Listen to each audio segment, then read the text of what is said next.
13ஆம் திருத்த சட்டத்தினூடாக இன்னும் வழங்கப்படாமல் இருக்கின்ற உரிமைகளை நாங்கள் கொடுக்காமல் இருப்பதோடு புதிதாகவும் உரிமைகளை கொடுக்கக்கூடாது என்கின்ற ஒரு விடயத்தில் அவர் உறுதியாக இருக்கின்றார்கள். இதற்கு நாங்கள் ஒருபோதும் விட்டுக் கொடுக்க மாட்டோம். கிழக்கு மாகாண சபை என்பது ஒருவரே முஸ்லிம்களுக்கோ தமிழர்களுக்கோ சிங்களவர்களுக்கோ சொந்தமான ஒன்றல்ல.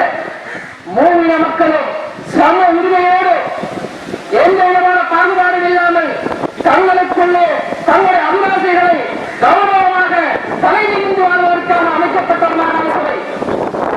ஆகவே நாங்கள் எங்களுடைய பிரதிநிதிகளுக்கு ஏற்படுகின்ற கௌரவத்தை உரிய முறையில் கொடுத்தே ஆக வேண்டும்.